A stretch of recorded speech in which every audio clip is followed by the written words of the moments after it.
Chapter 4. The Cygnets.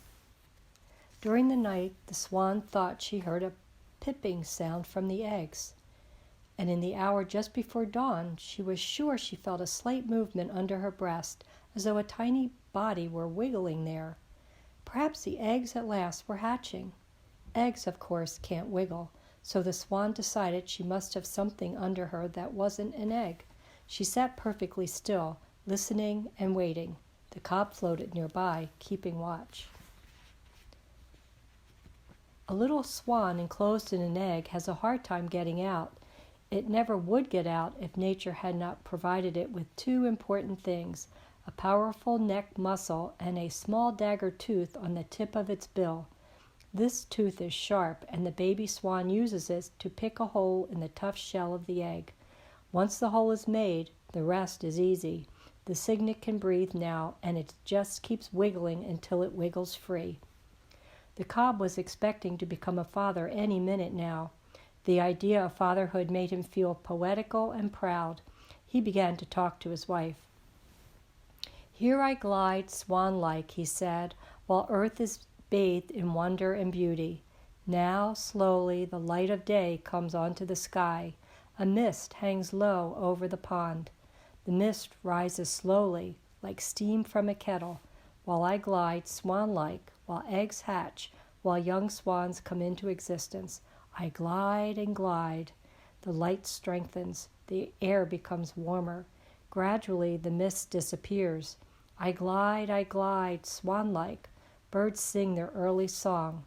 Frogs that have croaked in the night still stop croaking and are silent. Still I glide, ceaselessly, like a swan." "Of course you glide like a swan," said his wife. "How else would you glide? You couldn't glide like a moose, could you?" "Well, no, that is quite true. Thank you, my dear, for correcting me." The cob felt taken aback by his mate's common-sense remark. He enjoyed speaking in fancy phrases and graceful language, and he liked to think of himself as gliding swan-like. He decided he'd better do more gliding and less talking. All morning long, the swan heard the pipping of the shells, and every once in a while she felt something wiggle beneath her in the nest. It was an odd sensation. The eggs had been quiet for so many days, 35 days in all, and now at last they were stirring with life. She knew that the proper thing to do was to sit still. Late in the afternoon, the swan was rewarded for her patience. She gazed down, and there, pushing her feathers aside, came a tiny head, the first baby, the first cygnet. It was soft and downy. Unlike its parents, it was gray. Its feet and legs were the color of mustard. Its eyes were bright.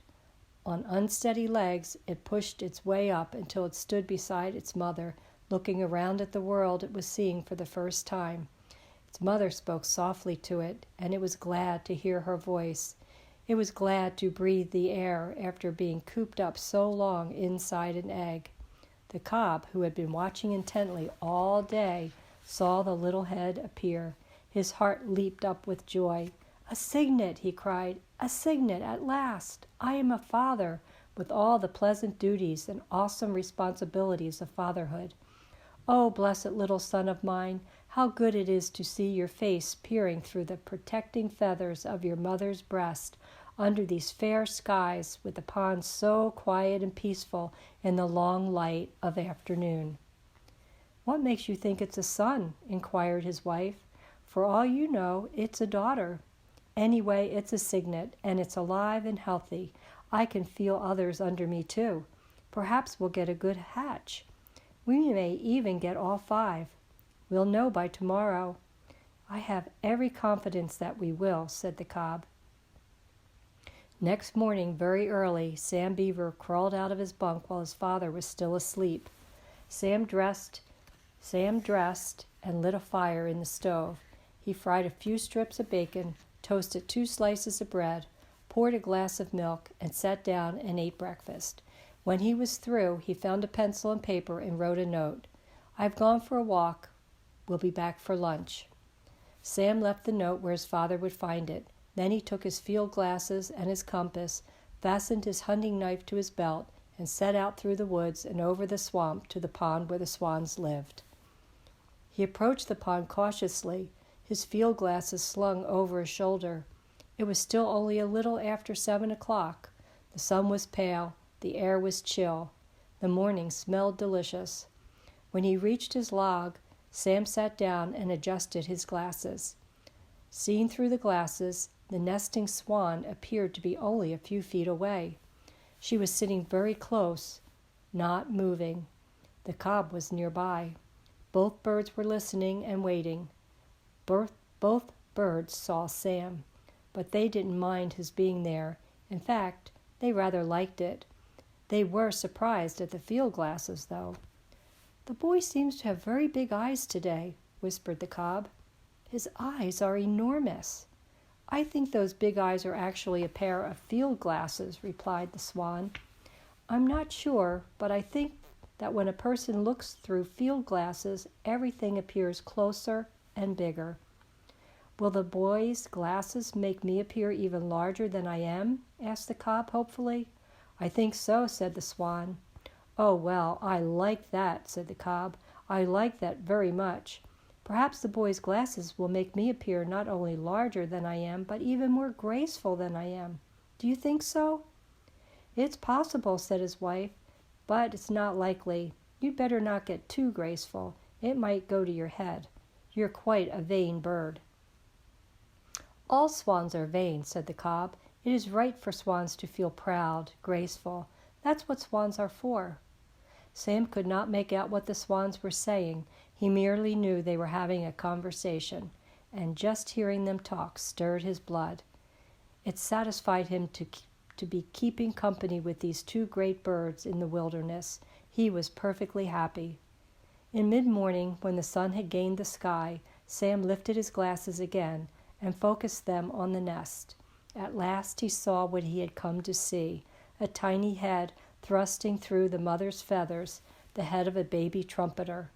The youngster scrambled up onto the edge of the nest. Sam could see its gray head and neck, its body covered with soft down, its yellow legs and feet with their webs for swimming. Soon another cygnet appeared, then another. Then the first one worked his way down into his mother's feathers again for warmth. Then one tried to climb up his mother's back, but her feathers were slippery, and he slid off and settled himself neatly at her side. The swan just sat and sat, enjoying her babies, watching them gain the use of their legs. An hour went by. One of the cygnets, more daring than the others, left the nest and teetered around on the shore of the little island. When this happened, the mother swan stood up. She decided the time had come to lead her children into the water. "Come on," she said, "and stay together. Note carefully what I do. Then you do the same. Swimming is easy." 1, 2, 3, 4, 5, Sam counted. 1, 2, 3, 4, 5. 5 cygnets, just as sure as I'm alive. The cob, as he saw his children approach the water, felt that he should act like a father. He began by making a speech. "Welcome to the pond and the swamp adjacent," he said. "Welcome to the world that contains this lonely pond, this splendid marsh, unspoiled and wild. Welcome to sunlight and shadow, wind and weather. Welcome to water. The water is a swan's particular element, as you will soon discover. Swimming is no problem for a swan. Welcome to danger, which you must guard against. The vile fox with his stealthy tread and sharp teeth, the offensive otter who swims up and under you and tries to grab you by the leg, the stinking skunk who hunts by night and blends with the shadows, the coyote who hunts and howls and is bigger than a fox.